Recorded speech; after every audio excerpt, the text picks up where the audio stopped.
महाभारत युद्ध क्यों हुआ?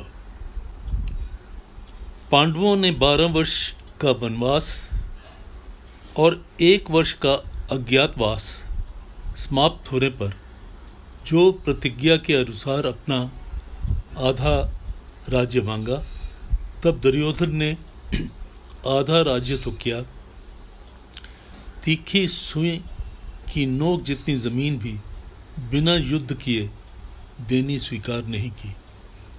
अतः पांडवों की माता कुंती की आज्ञा अनुसार युद्ध करना स्वीकार कर लिया। इस प्रकार पांडवों और कौरवों में युद्ध होना निश्चित हो गया और तदनुसार दोनों ओर से युद्ध की तैयारी होने लगी। महर्षि वेदव्यास जी का धृतराष्ट्र पर बहुत स्नेह था। उस स्नेह के कारण उन्होंने धृतराष्ट्र के पास आकर कहा कि युद्ध होना और उसमें क्षत्रियों का महान संहार होना अवश्य भावी है, इसे कोई टाल नहीं सकता। यदि तुम युद्ध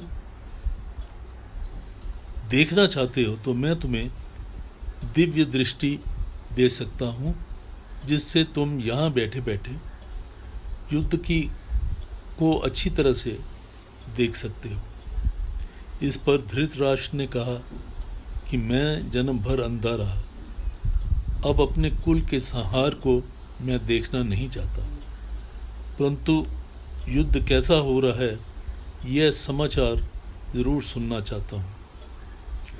तब व्यास जी ने कहा, मैं संजय को दिव्य दृष्टि देता हूँ, जिससे यह संपूर्ण युद्ध को, संपूर्ण घटनाओं को, सैनिकों के मन में आई हुई बातों को भी जान लेगा, सुन लेगा, देख लेगा और सब बातें तुम्हें सुना भी देगा।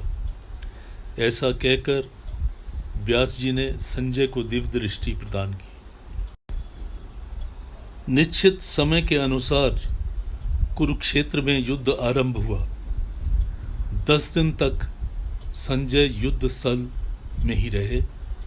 जब पितामह भीष्म बाणों के द्वारा रथ से गिरा दिए गए, तब संजय ने हस्तिनापुर में, जहां धृतराष्ट्र विराजमान थे, आकर धृतराष्ट्र को यह समाचार सुनाया।